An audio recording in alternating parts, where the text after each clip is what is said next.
while we were yet sinners, Christ died for us. God's elect were sinners in Adam, in whom they were naturally and federally, as all mankind were, hence polluted and guilty, and so also they are in their own persons whilst unregenerate. They are dead in sin, and live in it, commit it, are slaves unto it, and are under the power and dominion of it, and many of them are the chief and vilest of sinners. And they were considered as such when Christ died for them. But are not God's people sinners after conversion? Yes, but sin does not have dominion over them. Their life is not a course of sinning, as before.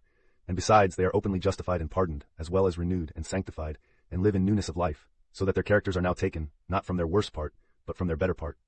And in dying for them while they were yet sinners, it clearly shows that the love of God to them was very early.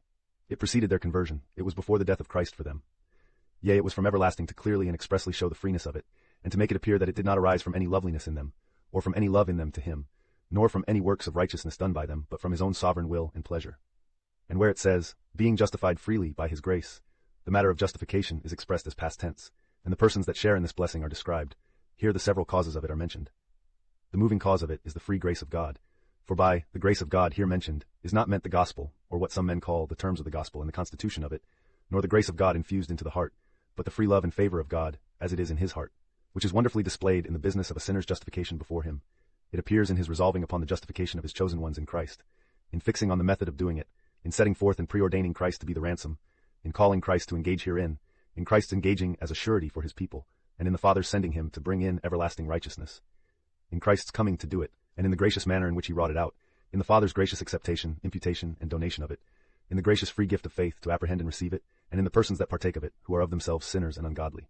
The meritorious cause of justification is the redemption that is in Jesus Christ. Redemption supposes a former state of captivity to sin, Satan, and the law, in which God's elect were by nature, and is a deliverance from it.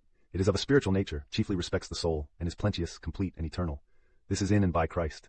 He was called unto it, was sent to effect it, had a right unto it, as being the near kinsman, and was every way fit for it, being both God and man, and has by his sufferings and death obtained it. And furthermore, as all the blessings of grace come through redemption by Christ, so does this of justification, and after this manner, Christ, as a Redeemer, had the sins of his people laid on him, and they were bore by him, and took away. The sentence of the law's condemnation was executed on him, as standing in their legal place instead, and satisfaction was made by him for all offenses committed by them, which was necessary that God might appear to be just, in justifying all them that believe. Nor is this any objection or contradiction to the free grace of God, in a sinner's justification, since it was grace in God to provide, send, and part with his Son as a Redeemer, and to work out righteousness. It was grace in Christ to come and give himself a sacrifice and obtain salvation and righteousness for men, for all who receive his gift of faith to believe. And whatever this righteousness, salvation, and redemption cost Christ, they are all free to men. They don't cost us anything. May God bless you all.